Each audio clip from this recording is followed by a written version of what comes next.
बिस्मिल्लाहिर्रहमानिर्रहीम। अस्सलाम वालेकुम स्टूडेंट्स। आज जैसा कि आप लोगों को पता है, हमने चैप्टर नंबर 11 पढ़ना स्टार्ट किया हुआ था। उसका तकरीबन हमने हाफ चैप्टर पढ़ लिया हुआ था, 18 लेक्चर तक। आज हमारे पास जो लेक्चर है वो लेक्चर नंबर 19 है।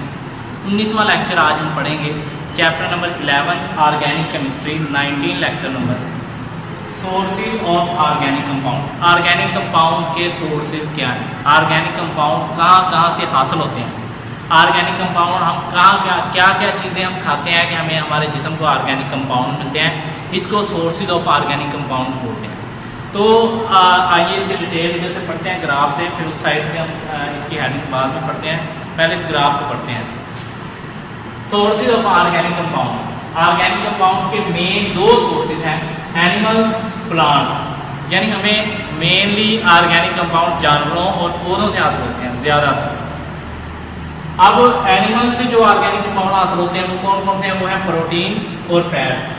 यानी हम जानवरों से प्रोटीन और फैट्स हासिल करते हैं। मसलन हम प्रोटीन किस किस चीज़ से हासिल करते हैं, गोश्त से, चिकन, बीफ, मटन, एग्स, अंडों से। ये जानवरों की जो चीज़ें हैं इनसे हमारे जिस्म को प्रोटीन मिलते हैं। तो ये प्रोटीन के सोर्सेज हैं। प्रोटीन, जानवरों में प्रोटीन किस किस चीज़ में पाई जाती है, गोश्त में, हर तरह का गोश्त, मछली का गोश्त, चिकन, बीफ, मटन, और एग्स के अंदर, अंडों में।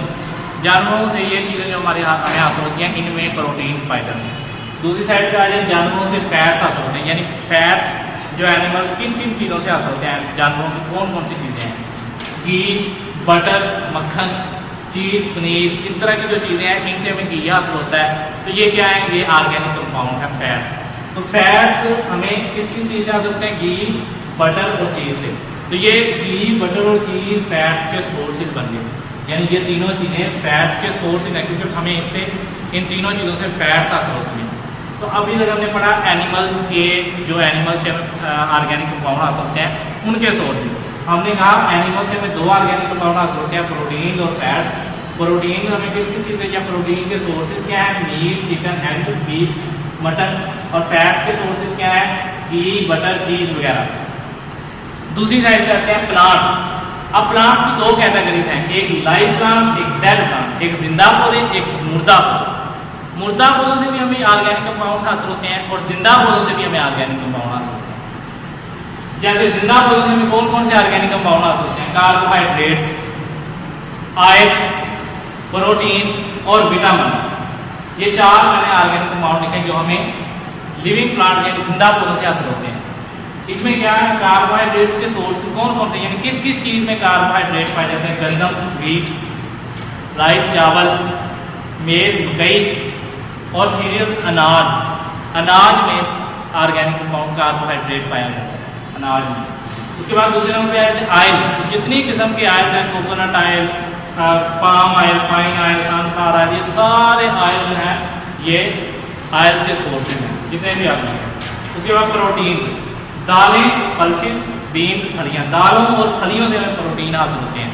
तो कौन कौन से पौधे हैं जिनसे हमें प्रोटीन हासिल होते हैं, दालें और फलियाँ, दालों के पौधे और फलियों के पौधे। उसके बाद विटामिन। विटामिन के सोर्सेज में आप कोई भी फ्रूट लिख सकते हैं, ऑरेंज, एप्पल, बनाना एक्सेट्रा। यानी हर एक जो आपका फ्रूट है उसमें विटामिन पाए जाते हैं। लिविंग प्लांट्स में चार तरह के ऑर्गेनिक कंपाउंड होते हैं, carbohydrate, oil, protein, vitamin. Carbohydrates के सोर्स कौन कौन से हैं, wheat, rice, mail, cereal. Oil के कौन कौन से हैं, coconut oil, pine oil, sunflower oil. Protein के कौन से हैं, पल्सेस हैं, बीन्स। विटामिन के कौन से हैं, एप्पल, ऑरेंज, बनाना वगैरह। उसके बाद आते हैं डेड प्लांट्स, मुर्दा पौधे। डेड प्लांट्स यानी कोयला, नेचुरल गैस और पेट्रोलियम हासिल होता है। यानी कि ये ऑर्गेनिक कंपाउंड, जब पौधे मर जाते हैं, साइंसदानों का ख्याल है कि लाखों साल ज़मीन के नीचे जब बड़े बड़े उनको हो जाते हैं, ज़मीन के नीचे दबाव और हाई टेम्परेचर की वजह से बैक्टीरिया इनकी डिकम्पोजिशन करके, जिंदा पौधों की मुर्दा पौधों की डिकम्पोजिशन करके उनको आयल, पेट्रोलियम और रसोई गैस, कोयले में तब्दील कर देते हैं। तो ये साइंसदानों का ख्याल है। अब अगर हम इन्हीं को लिखना चाहें, ये तो मैंने समझाया है, अब आपने लिखना कैसे है इनको।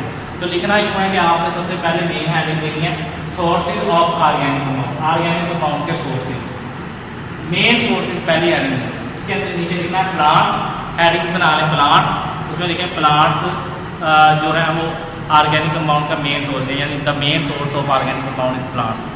दूसरी हेडिंग है animal, the main sources of plants is animal, यानी एनिमल्स और प्लांट्स जो है वो दो मेन सोर्सेज हैं ऑर्गेनिक कंपाउंड के। क्या इसमें यहाँ पर बताया था, दो मेन सोर्सेज कौन से हैं, एनिमल्स और प्लांट्स। उसके बाद एनिमल्स वाली कैटेगरी शुरू करते हैं। पहले एनिमल्स में से कौन कौन से आंसर होता है, प्रोटीन और एनिमल।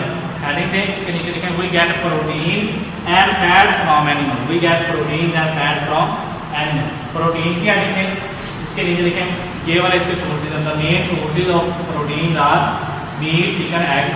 फिर फैट्स की हेडिंग दें, उसके नीचे लिखें the main sources of fats are ghee, butter, चीज।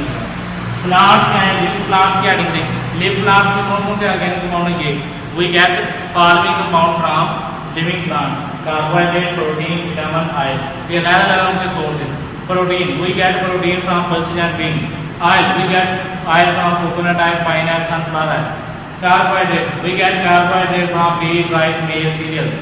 Vitamin, we get vitamin from apple, orange, banana. ठीक, उसके बाद आता है डेड प्लांट, उसमें आप हेडिंग दे सकते हैं नेचुरल गैस और पेट्रोलियम के अलग भी दे सकते हैं, इकट्ठे भी दे सकते हैं। उसमें बता सकते हैं कि इसके जो सोर्सेज हैं वो ये वाले हैं, डेड प्लांट में ये ऑर्गेनिक कंपाउंड होते हैं। तो इसके साथ ही आज का हमारा टॉपिक खत्म होता है।